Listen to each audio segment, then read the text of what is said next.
My greedy siblings fought over Grandma's will for months, claiming I manipulated her, until the lawyer read the part where she left them each exactly $1. The accusation started the day after her funeral. My brother called me a snake. My sister said I'd brainwashed an elderly woman. They hired attorneys and threatened to contest everything, convinced I'd somehow tricked our 93-year-old grandmother into leaving me her house. What they didn't know was that I'd spent every weekend with her for 5 years, while they were too busy with their own lives to visit. She was losing her mind, my brother insisted during one particularly nasty family meeting. There's no way she would have left you everything unless you manipulated her.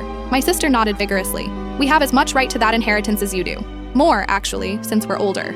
I sat quietly through their rants, their demands, their threats to drag me through court. They'd hired a lawyer who specialized in elder abuse cases, certain they could prove undue influence. The irony was almost funny. They were fighting so hard for money they'd never cared about while she was alive. For months, they made my life hell. My brother showed up at my work, demanding I sign over half the house. My sister called me daily, screaming about fairness and family loyalty. They spread rumors in our small town, painting me as a manipulative gold digger who'd isolated a vulnerable old woman. The truth was simpler and more painful than they could imagine. 5 years ago, when Grandma first started forgetting things, I was the only one who noticed. While they were busy with their careers and social lives, I was helping her pay bills and grocery shopping. When she fell and broke her hip, I took family leave to care for her. My siblings visited twice during her 3-month recovery. I moved in with her after that, telling everyone it was temporary. It lasted until she died peacefully in her sleep last spring. During those final years, she was heartbreakingly clear about her family. She knew who called, who visited, who remembered her birthday. She kept a notebook where she tracked every interaction, every missed holiday, every broken promise. They only come around when they need money,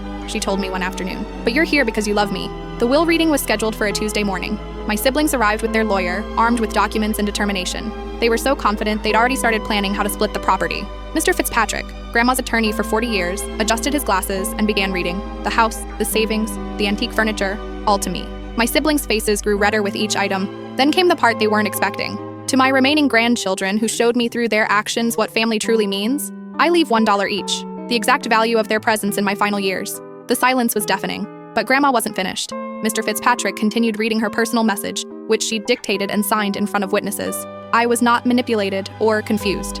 I made this decision with a clear mind after watching my family's true colors for years. To those who would challenge this will, know that I have documented every missed visit, every ignored phone call, every time you asked for money but never asked how I was feeling. My brother's lawyer quietly packed his briefcase. There was no case to contest. My sister started crying, not from grief, but from rage, at losing what she'd never earned. That afternoon, I sat on Grandma's porch, now mine, reading the final letter she'd left specifically for me. Thank you for seeing me as a person, not a bank account, it read. Use this house to build the family they never gave you. I still live there 5 years later, hosting Sunday dinners for friends who've become my chosen family. My siblings never cashed their dollar checks.